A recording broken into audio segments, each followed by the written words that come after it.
गीतों के बोल बड़े अनमोल, सुनो इनकी कहानी, जानो इनका मोल। गीतों के बोल बड़े अनमोल, गागर में भरा है सागर, किया गीतों में अध्यात्म उजागर।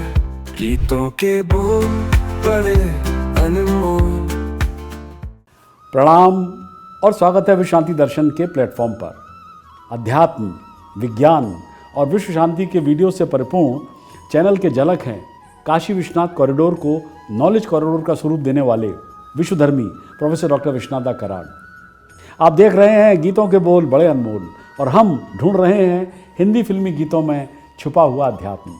शकील बदायूनी पिछली सदी के बेहतरीन रूमानी शायरों में से एक माने जाते हैं और नौशाद हिंदी फिल्म संगीत के बादशाहों में से एक। जब ये दोनों साथ आए तो नतीजा लाजवाब निकला। आज इस अनोखे संगम को ट्रिब्यूट देते हुए उनके संगीत और कविता के उस दौर के गीतों की अनोखी दास्तां सुनेंगे जो उन्होंने मिलकर रचे थे। साथ ही साथ डॉक्टर सुनील देवधर की मदद से, उनके सहयोग से ढूंढेंगे अध्यात्म फिल्म मुगले आजम के गीत, जिसके बोल हैं बेकस पे करम कीजिए सरकार मदीना, बर्बादी का आलम है दुश्वार है जीना। और गीत को लिखा है शकील बदायूनी ने। शकील बदायूनी को पिछली सदी के बेहतरीन रोमांटिक शायरों में से एक माना जाता है। कुछ लोग तो उन्हें गालिब की श्रेणी में रखते हैं। उनके अपने शब्दों में प्रेम और रोमांस से ओतप्रोत उनकी शायरी उनके अस्तित्व का अभिन्न अंग थी और यही वजह है कि उनके लिखे शब्दों में हमेशा एक गहरा जुड़ाव होता है। फिल्म प्यार किया तो डरना क्या में शकील ने एक बेहद लाजवाब एक गज़ल के बोल लिखे थे, बेहद लाजवाब। जाने बहार हुस्न तेरा बेमिसाल है, वल्लाह कमाल है, अरे वल्लाह कमाल है। जाने बहार हुस्न तेरा बेमिसाल है, जाने बहार हुस्न तेरा बेमिसाल है, वल्लाह कमाल है, अरे वल्लाह कमाल है। शकील देखा जाए तो कभी किताबी नहीं लगते। 1944 में जब उन्होंने नौशाद से नौकरी के लिए संपर्क किया तो उनसे उनकी शायरी का सार बताने को कहा गया। तब शकील ने ये मशहूर कविता लिखी। क्या थी? हम दर्द का अफसाना दुनिया को सुना देंगे, हम दर्द का अफसाना दुनिया को सुना देंगे, हर दिल में मोहब्बत की एक आग लगा देंगे। लेकिन उनके लिखे हुए गीतों से जो भी जानकारी हमें मिलती है उसके आधार पर उनके बारे में बस एक लाइन में मैं यही कहूँगा कि छुपी हुई शकील की काया में राख है किसी परवाने की। जी हाँ, शायद उन्हें प्रेम, उसकी बारीकियों से, उसके रंगों और उसके धागों की सहज समझ थी। ऐसा लगता था जैसे वे अपने पिछले जन्मों से ये समझ लेकर आए हों। दरअसल जब वे शायर से कवि बनते हैं तो एक अजीब सा एहसास होता है कि वे सैयद इब्राहिम यानी रसखान के अवतार हैं, जो कि एक सूफी मुस्लिम कवि थे जो भगवान कृष्ण के गहरे भक्त बन गए थे। जी हाँ, रसखान की तरह शकील ने भी कृष्ण की लीलाओं, उनको आध्यात्मिक रूप से आत्मसात कर लिया था। खासकर फिल्म बैजू बावरा का युगल गीत अकेली मत जइयो राधे जमुना के तीर, या फिर फिल्म मेला का गीत मोहन की मुरलिया बाजे, फिल्म मुगले आजम का गीत लता जी द्वारा गाया गया मोहे पनघट पे नंदलाल छेड़ गए उड़े, मदर इंडिया का एक होली कोरस सॉन्ग था होली आई रे कन्हाई, या कोहनी फिल्म का रफ़ी का गीत बड़ा फेमस था जिसके बोल थे मधुबन में राधिका नाची रे। इन सभी गीतों में शकील की लेखनी कृष्ण भक्ति से ओतप्रोत थी। मधुबन में राधिका नाचे रे, मधुबन में राधिका नाचे रे, गिरधर की मुरलिया बाजे रे।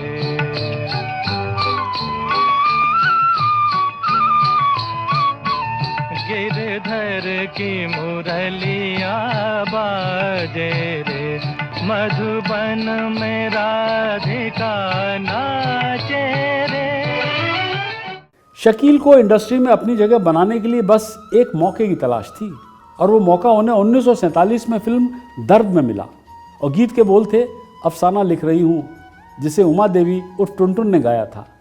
गीत के सुपरहिट होने के साथ ही शकील को एक उभरते हुए सितारे के रूप में पहचाना जाने लगा। अफसाना लिख रही हूँ, अफसाना लिख रही हूँ, दिले बेकरार का आंखों में रंगों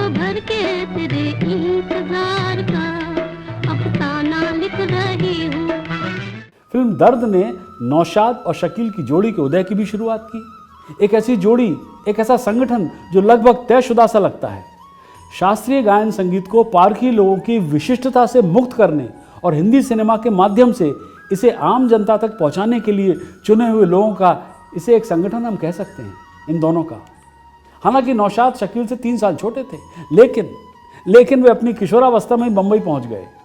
लखनऊ से बंबई की यात्रा उनके पिता और संगीत पर प्रतिबंध लगाने वाले इस्लामी हुक्म दोनों की अवहेलना थी। नौशाद एक कट्टर मुस्लिम थे, पर संगीत की पुकार को हुक्म से ज़्यादा मजबूत पाते थे। उस उम्र में संगीत नामक अमृत चीज़ की ओर भागना सामान्यतः तर्कसंगत नहीं लगता था, जब तक कि हम ये न मान लें कि नौशाद का जन्म संगीत के साथ हुआ था। संगीत उनमें व्याप्त था, जो उनके अस्तित्व का साधन है और साध्य था। सुहानी रात ढल चुकी, ना जाने तुम कब आओगे, जहाँ की रुत बदल चुकी,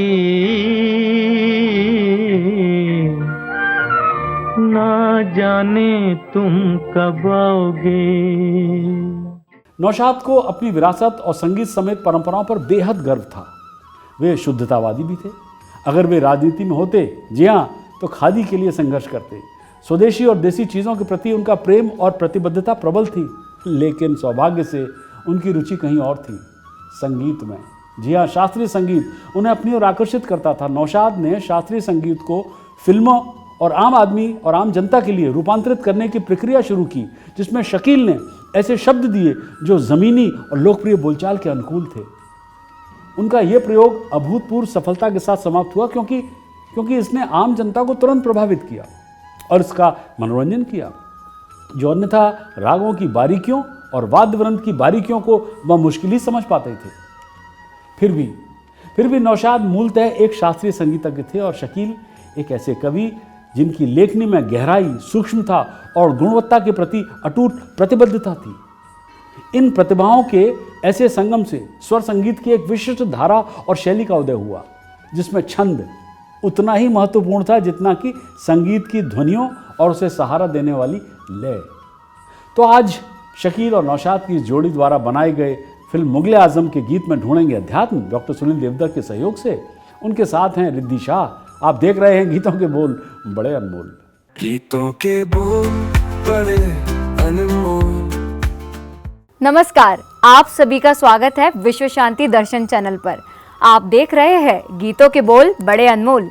जिंदगी में जब कुछ भी सहा नहीं जाता, ऐसा लग रहा हो जैसे कि हम किसी बहुत बुरी समस्या या परेशानी में फंसे हो, तब सिर्फ और सिर्फ एक हायर पावर, ऊपरी शक्ति, एक स्पिरिचुअल सुपर पावर, भगवान, अल्लाह, गॉड याद आते हैं।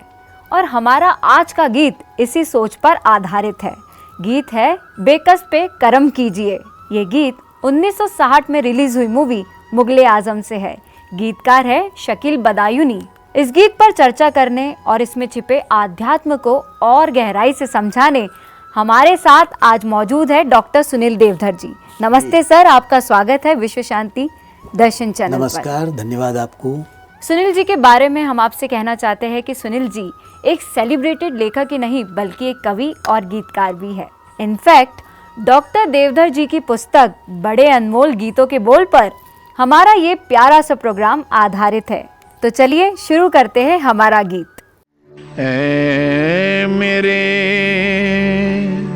मुश्किल कुशा,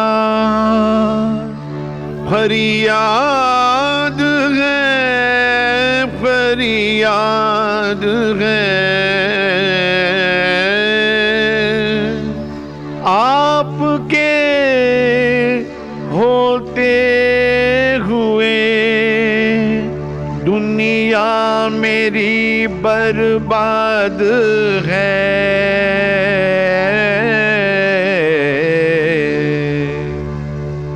बेकस पे करम कीजिए सरकार मदीना, बेकस पे करम कीजिए।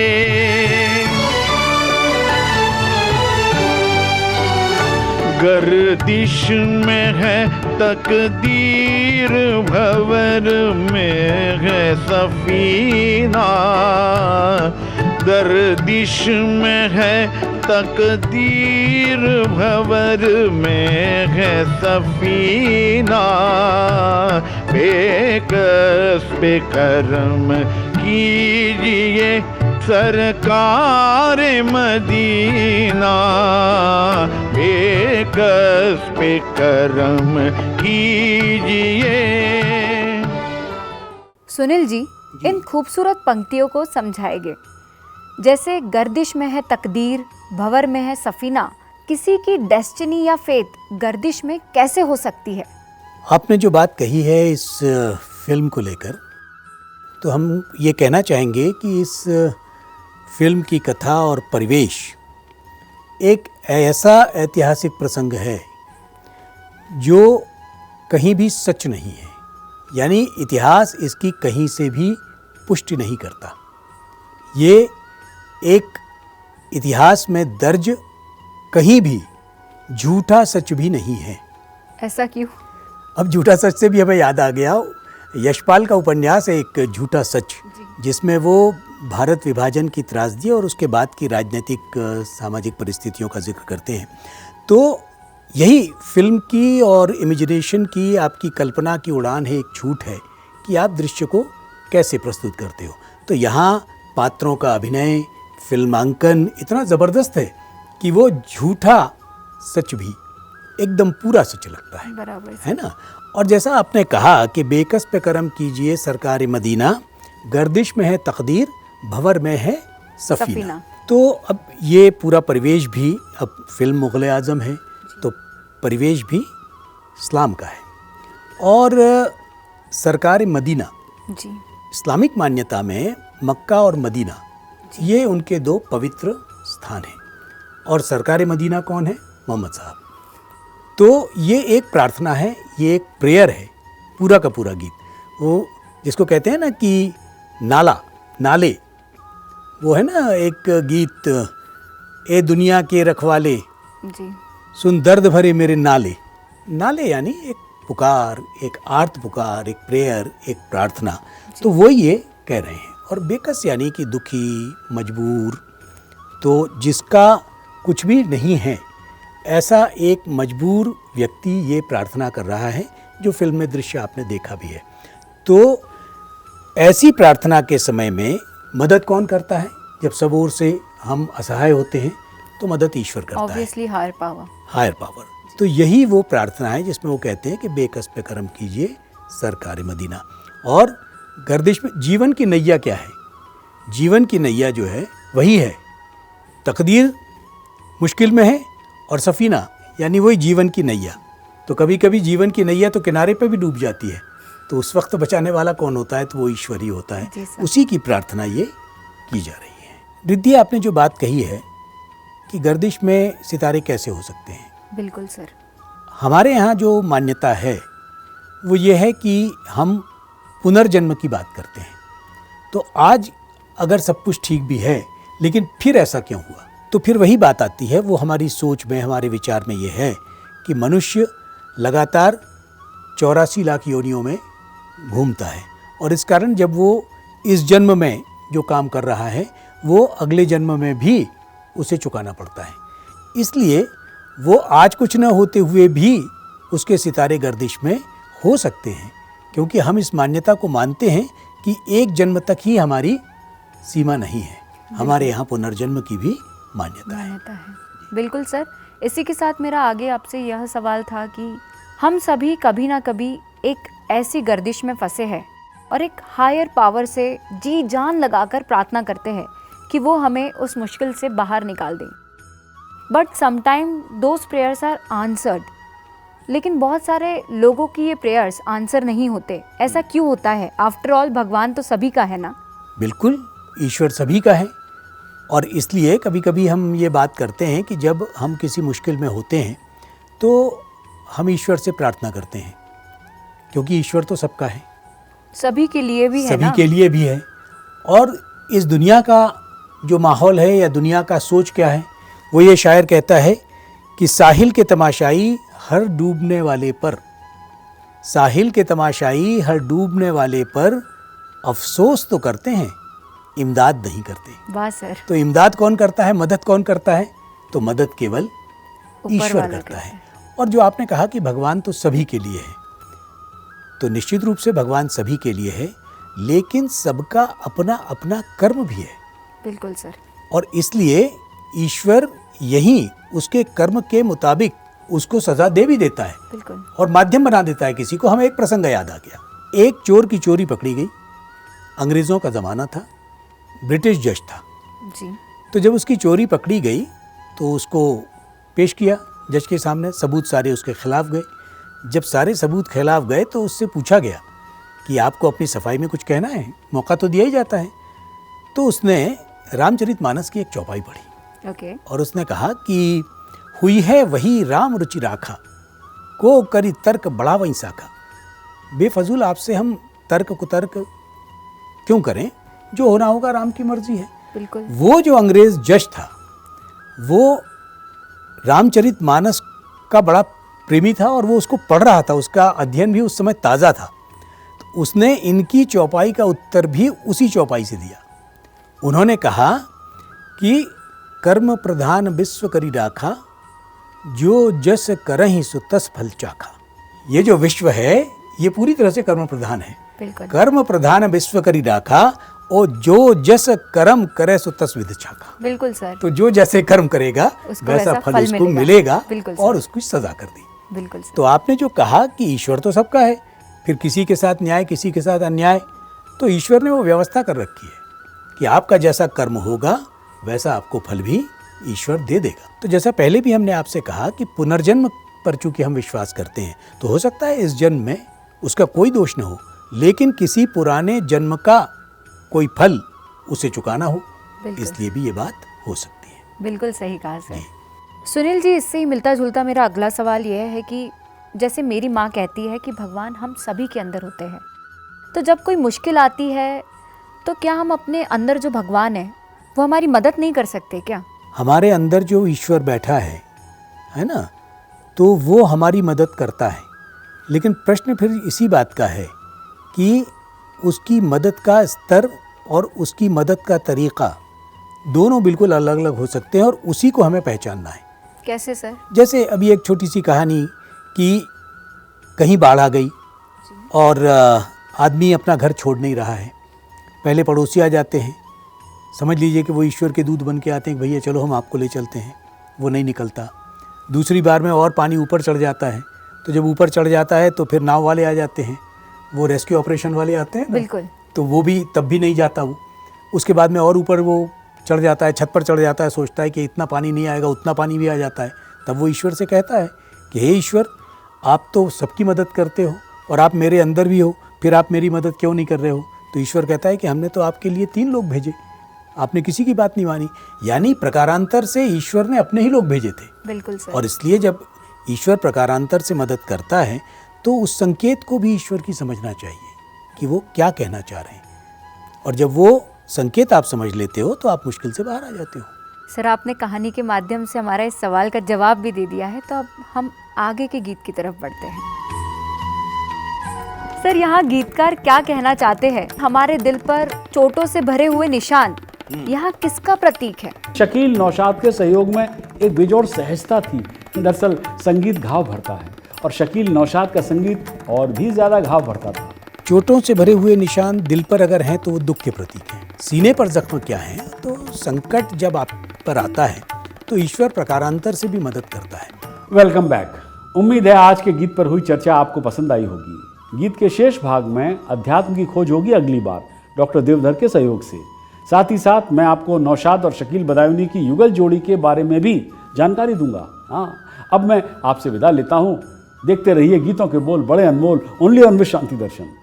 बोल बड़े अनमोल, सुनो इनकी कहानी जनन का मोल। हमारे साथ के चलते जैसे साया है, गीतों में छुपा जीवन यही सच्चा काया है।